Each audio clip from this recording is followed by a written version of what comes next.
tonight's debates. My name is Heidi Holliday. I'm the Director of Rosedale Development Association, and I'll be your Mistress of Ceremonies for the evening. We're very excited to have you here tonight.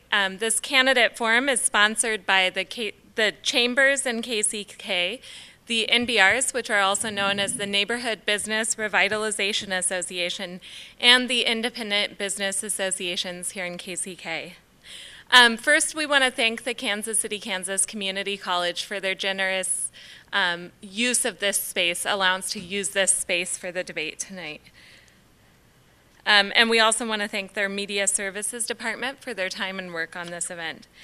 We want to thank all of you for coming. We know the weather isn't the greatest tonight, but it's a little bit better than it was a few weeks ago. And we also want to thank all of the candidates who are here this evening for participating tonight. I also want to thank our moderators who will be up front here, and they will be asking the questions.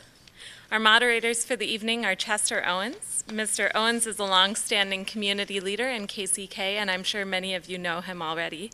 He is a Sumner High School alum, a longtime small business owner, a former city councilman, a mentor to many, and a founding member of the historic Northeast Midtown Association. Our other moderator for the evening is Marty Tennis. Marty is the executive director of the Central Area Betterment Association, otherwise known as CABA. He too has been a small business owner as well as a commercial real estate agent here in our county. I'm going to now explain the format for the forum tonight. The candidates will be introduced in alphabetical order. When introduced, each candidate will have 2 minutes to make their introductory comments. Our timekeepers tonight are Ed Lineber of the Downtown Shareholders and George Turner of the KCK Chamber, and they're right up front here. They'll give the candidates a warning with a yellow sign at 30 seconds left and at 15 seconds left, and they will show a red sign when it's time to stop. After the candidates have given their introductory remarks, the moderators will then take over and ask the questions. For each question, the candidate will be allowed up to 1.5 minutes to answer. Again, they will receive a yellow warning sign at 30 seconds and at 15 seconds, and a red stop sign when it is time to stop. The moderators may ask follow-up questions. Questions were solicited from and determined in advance by members of the sponsoring organizations. A few minutes before the end of each session, questioning will stop, and each candidate will be given 1 minute to make a closing statement in reverse order of introductory comments. We will give a 15-second warning and the final stop. Also, there will be a 5-minute break between each set of candidates. First this evening, we have the candidates for the BPU District 1, Mr. John Fodovich and Mr. Tom Groneman. Mr. Fodovich, if you would start by giving your opening statement. Okay, first of all, my name is John Fodovich. I'm 58 years old, lifelong resident of Wyandotte County. Have 2 children. They're both married. One of them lives here, one of them lives in Arizona. The reason I decided to run for this 2nd district BPU seat is I've always been taught that if you want to complain, you try to do something to try to make it better, or else don't complain. There's several things that I've noticed about the BPU in the past is you have people that have retired from there, and instead of giving opportunities to maybe your children or your grandchildren, what they do, they bring us back as contractors. You know, my thing is if you retire, you stay away, and you give some of these children and these other people an opportunity at those good jobs, you know. And another thing is, whether you folks know it or not, every one of them board members get free health care for themselves. You know, I could see that if they're full-time employees, but if you only meet 2 or 3 times a month, nobody should get free health care. How would you folks out there like you to get free health care and only go to 2 or 3 meetings a month? That's not justifiable to me. That's a lot of waste of money, you know. And there's another thing. There's just so many things that you can talk about, but there's like a Walcott substation down there that's been completed now for about 4 or 5 years.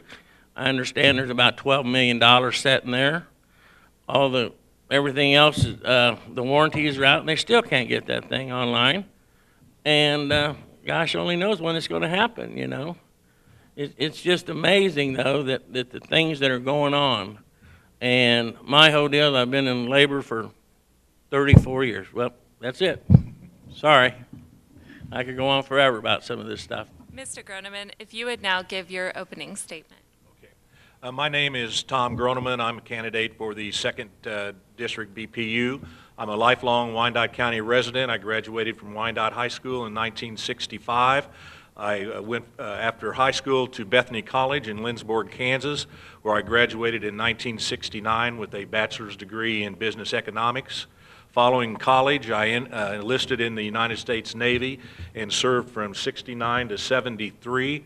I was trained as a Vietnamese linguist, and after training at the Defense Language Institute, I went to the communication station in the Philippines, where I was then assigned TAD to Admiral Cooper's staff, who was in charge of all the naval forces in Southeast Asia. On returning back to the States after my tour in Southeast Asia, I went to the National Security Agency, where at Fort Meade, Maryland. After the military, I came back, worked briefly as a probation officer in the Wyandotte County District Court, and was then, when Jack Reardon was elected mayor in 1975, I was appointed Register of Deeds and then elected for 7 consecutive terms for 28 years in the office as Register of Deeds. In 2003, out of the blue, I got a telephone call from Governor Sebelius asking if I would like to come to Topeka to work on her staff. I decided that that was a move that I would like to do. I went to work for Governor Sebelius, was appointed, and then was confirmed by the Senate. I'm married, my wife of 43 years. I have 2 children and 4 grandchildren, and they all are living here locally. I decided to run for the board because in the past there's been board members and candidates that have had hidden agendas and have not always been in the best interest of the employees or the BPU or the community, and therefore I decided that I felt that I could do that and would like to serve. I'm now going to hand it over to our moderators. Thank you. We have a question for both of the candidates. Start with Mr. Fodovich. Just call me John. I'm sorry. Okay. Right. Okay, John. Thank you. Why are you running for the BPU board? Well, because, Mr. Owens, there's been a lot of wasteful stuff going on up there. A few things I could tell you. Here's a prime example. 2 weeks ago, I got on the website, was just looking at job opportunities. They've got a manager, it's called the manager of electric production at one of the Nearman power plants. It starts anywhere between $13,500 to $19,500 a month. That's ludicrous. I can see if you was at a big metropolitan city like Chicago or New York running a, we only got 110 or 15,000 ratepayers here. It's not like we're in a humongous metropolis. I think all of upper management makes way too much money. Okay. Mr. Groneman, same Yes. question. You can call me Tom, too. Okay, Tom. Okay. Okay, John. God bless you. God bless you. Okay, I decided to run for the BPU board after thinking about it for, quite a while. I was approached almost a year ago by Loretta Columbell, who's the incumbent or the current board member, and she'd said that she was not planning on running again, but she did not want to leave the seat open for just anybody to run. As you said, in the past, there have been people that have had hidden agendas that have run for the board and been on the board, and I felt that that's not something that I wanted to see happen. I do not have a hidden agenda. I have an open mind. I'm thoughtful. I would bring a common sense approach to the board. At this time, I'm semi-retired, and I have the time to commit to the Board of Public Utilities. I've been attending their meetings since before I decided to run for the office, to see what it entailed, what was going on.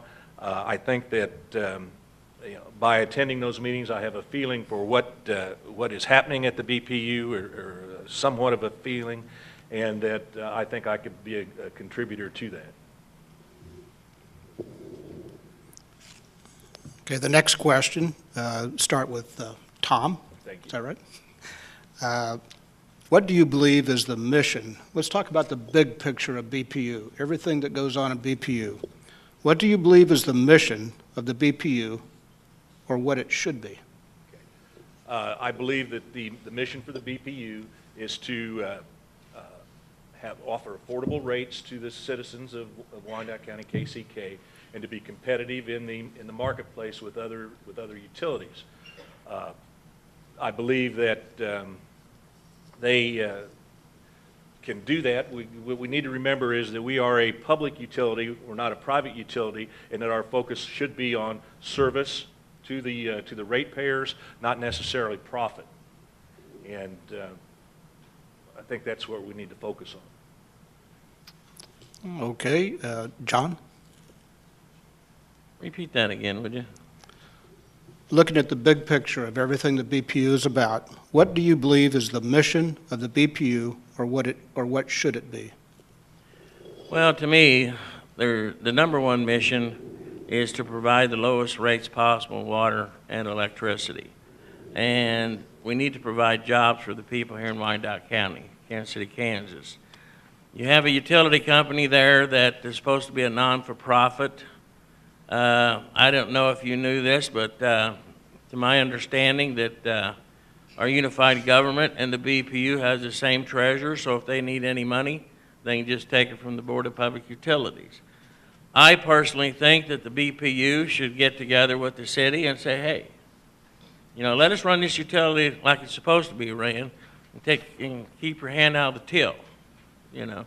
But the number one objective is to provide rates as low as possible and provide jobs, because after all, it is a non-for-profit organization. Okay. All right. John, we have another question for you. How will you, as a board member, work to assist your constituents in understanding changes made by the BPU due to governmental mandates and the efforts to promote efficiency and energy savings? That's a long question. Let me repeat it again. You lost me in the first half. How will you do as a board member, what will you do to work to assist your constituents in understanding changes made by the BPU due to governmental mandates? Well, first of all, if you're elected as a member, you know, people can tell you that they're going to go in there and do this and do that. But you have to realize you're only one vote. You know, you'd have to get a hold of all the people that you're working with and find out what all these government mandates are and try to work to make it the best of the ability to get the utility in compliance. And to my understanding, right now, they're getting ready to come down with about a $250 million expenditure to comply with the EPA. Now, to my understanding also, they knew 10 years ago that it was coming down, you know. And I don't know if they, to my, you know, just talking to people, that, you know, they're going to have to come up with $240 million to comply, or else, you know, if they don't, then they could be fined, I guess, every day or every month or however the EPA does it, you know. But you got to keep the people in your area, in your district, informed of what's going on. You just don't get elected and forget about them, and that seems to be the problem with a lot of these people that are on these different boards and committees. Okay, Tom. I believe that we need to work at communicating with the people in the communicating with the ratepayers in our district or in the city at large. I know that the BPU has a newsletter that goes out quarterly or to all the ratepayers. We need to emphasize in that newsletter, give that information out as to what's happening, what the regulators are doing, how it's going to affect the BPU, affect the ratepayers, so that they are informed. Not only through the newsletter, but also through social media. We can do things that way, and we can also do things in the district, going to attending meetings, the neighborhood meetings and that sort of thing, and talking to the people and letting them know what's going on, and what's going on with the regulations, what's going on at the BPU, and how it's going to affect them, and what they can do to affect change. Very good. This next question, we'll begin with Tom. To sort of dovetail on explaining things to the constituency and about government mandates, a question I get so much in my job all the time is the bill that they get every month, that we all get every month. Would you please explain to me the pilot? Okay. The pilot is payment in lieu of taxes. The city, okay, the BPU does not pay taxes. Okay. So in lieu of taxes, they pay the city a certain percentage of their revenues, and it's set out in a charter ordinance that's passed by the city. And in there it says that they will pay between 5% and 15% of the revenues. And so instead of paying taxes to the city, they pay this payment in lieu of taxes. And it's been a subject that's been brought up at many of the forums. And when you take the payment in lieu of taxes and you take the free services that the BPU gives to the city, their city is getting quite a big chunk of the money that comes through the BPU, and most of the candidates have at least in the different forums that we've been at. The city candidates have all said that they would be willing to sit down with the BPU to look at the figures and the numbers and come up with something that was appropriate. John? The pilot tax, payment in lieu of taxes. Well, I don't know if y'all know it or not, but they're getting ready to change it. It's going to be called something else because there's been too much controversy over the pilot tax. To me, the pilot tax it's wrong, because how can you take a utility company that is controlled and is owned by the city and tax something that you already own and charge the ratepayers? To me, it doesn't make sense. Why don't you just say, hey, we're going to just tax you on this and just call it a tax? You know, I mean, a lot of those taxes, they just, the city don't want to come up and admit, it's just another way for them to tax us. The payment in lieu of taxes, I mean, they're operating it like it's a separate entity, as if it would have been a private business, but it's not. It's actually it's an entity of the city. So I don't see technically how they can do it, but they're doing it. I think they need to do away with it completely. All right. John, this next question is for you. What is your philosophy on the relationship between the BPU board and the BPU staff?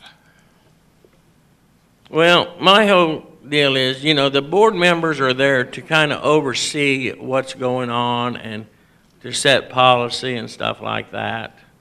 I think that the BPU board should, question some things instead of letting the general manager tell them what to do, and then come to find out later on it's not like it is. I mean, it's like any other kind of business, You need to, to find out by yourself sometimes of what's going on instead of listening to the people that are telling you all this stuff.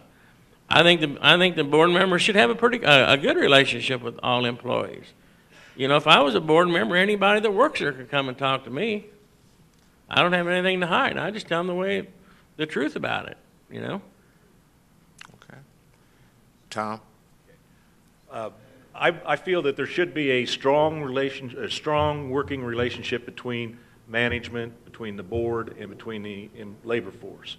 I've been going around and speaking at the different forums, at with different groups, with union employees. I think I've gotten the impression that sometimes the employees feel that they are left out of the loop and do not get the information that they feel that they need, and they make assumptions that may or may not be true, and they're not necessarily beneficial to the smooth operation of the BPU. As a board member, I would try to make sure that I would have open lines of communication between myself, between management, between myself, and between the labor force, and make sure that they know that they can, that I will listen to what they have to say, and that we would discuss it back with the board, the whole board, in that thing. I believe that sometimes there's a breakdown in communication between the actual labor force, management, and the BPU policymakers, and we need to make that more open. This question now begins with Tom. Let's talk about economic development and the role that BPU plays. BPU currently plays an important role in economic development in our area, in Kansas City, Kansas.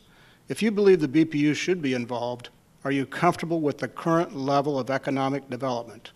If not, what role, if any, do you believe the BPU should play in economic development? I believe that the BPU is very important, instrumental in economic development in KCK. The level that I'm not sure that I really fully understand the level that they currently are, because I'm not on the board yet. I know that in attending meetings, economic development is discussed. I've been to a meeting with the Economic Development Council where BPU members were there, but BPU is a integral partner in bringing economic development jobs to Wyandotte County, and I think that the level should be at the highest level possible. We should do everything that we can to bring new jobs and to promote economic development in our community. The jobs. My two kids are fortunate enough that they have good jobs, and they're still living here in the community. I got 4 grandkids. I hope that we could bring enough jobs that when they grow up and get ready to move into the workforce, that there'll be good jobs there for them. And I think that the BPU is an integral player in bringing those jobs and that economic development to Wyandotte County and KCK. Good, thank you. John? Economic development.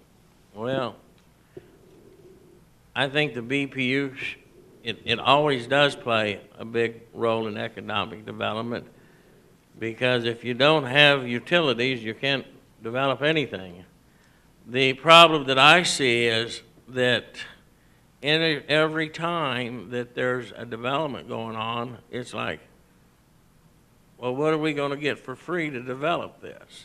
I think if they want to come to Wyandotte County, you could give them a little bit of help, but don't give them the farm away.